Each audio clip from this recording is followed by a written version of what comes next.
नमस्कार। कभी ये सवाल मन में आया है कि जेल में बंद कोई इंसान अदालत के कटघरे तक पहुंचता कैसे है। ये एक ऐसा सफर है जो अक्सर पर्दे के पीछे ही रहता है, लेकिन सोचिए न्याय के लिए ये कितना ज्यादा जरूरी है। तो आज हम सब मिलकर भारतीय नागरिक सुरक्षा संहिता 2023 के तहत इसी बहुत ही जरूरी प्रक्रिया को समझेंगे। तो चलिए शुरू करते हैं। तो सबसे बड़ा सवाल यही है, एक कैदी अपनी जेल की कोठरी से निकलकर अदालत के कटघरे तक का सफर तय कैसे करता है।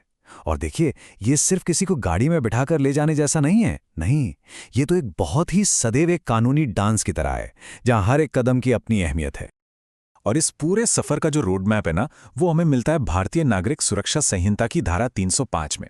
ये कानून सिर्फ एक सलाह या कोई गाइडलाइन नहीं है, नहीं, ये तो एक एकदम सटीक ब्लूप्रिंट है जो पक्का करता है कि हर कदम बिल्कुल नियम के दायरे में ही उठाया जाए। तो फिर ये सब शुरू कैसे होता है?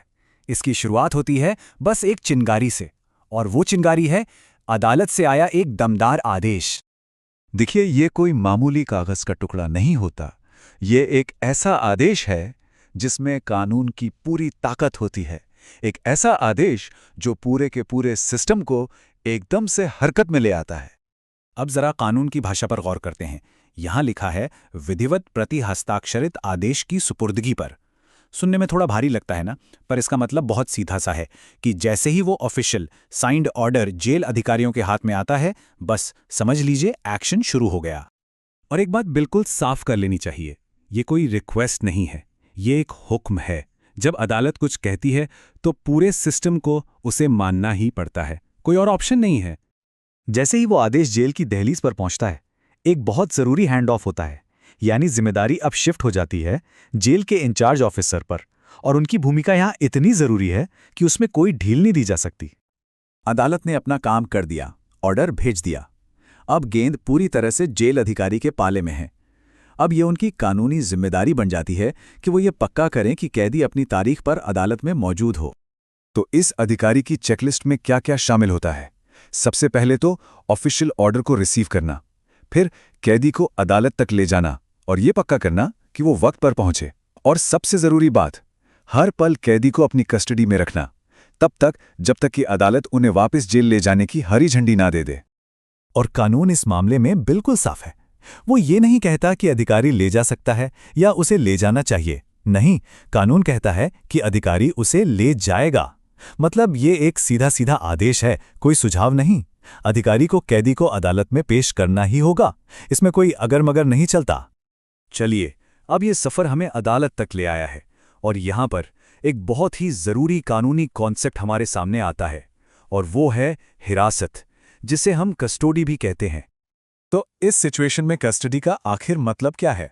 इसका सीधा सा मतलब ये है कि भले ही वो कैदी जेल की दीवारों से बाहर कोर्ट में है, कानूनी तौर पर वो अब भी उसी जेल अधिकारी की सीधी जिम्मेदारी में है। और कानून इस जिम्मेदारी की एक ज्योग्राफिकल बाउंड्री भी तय करता है। वो कहता है कि ये कस्टडी अदालत में या उसके पास ही मेंटेन की जानी चाहिए। इससे ये बिल्कुल साफ रहता है कि हर पल जवाबदेही किसकी है। तो इन दोनों तरह की कस्टडी के बीच के फर्क को समझना बड़ा जरूरी है। देखिए, जेल कस्टडी वो तो लंबी होती है, सजा काटने के लिए होती है और जेल की दीवारों के अंदर होती है। वहीं दूसरी तरफ कोर्ट कस्टडी वो बिल्कुल टेम्परेरी है, सिर्फ कोर्ट की पेशी के लिए, और वो भी कोर्ट और उसके आसपास के एरिया तक ही सीमित रहती है।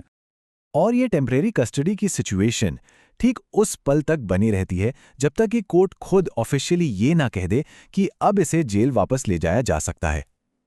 ये एक पूरा सर्कल है, एक ऐसा क्लोज्ड लूप सिस्टम जिसमें कोई भी सिरा ढीला नहीं छोड़ा गया है। तो अब तक हमने ये समझ लिया है कि ये प्रोसेस कैसे काम करता है, लेकिन अब वक्त है सबसे बड़े सवाल का, क्यों?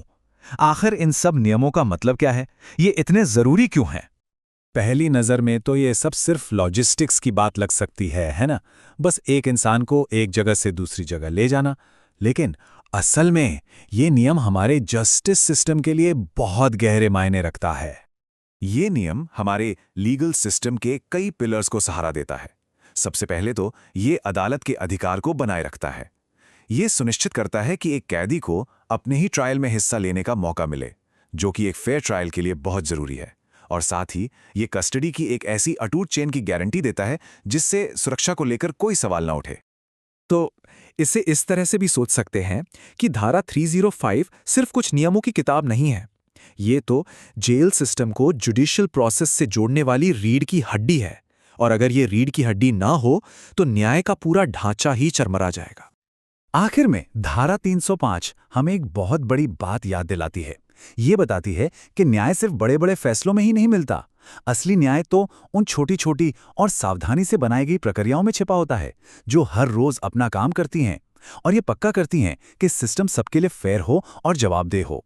यही वो न्याय है जो डिटेल्स में बसता है।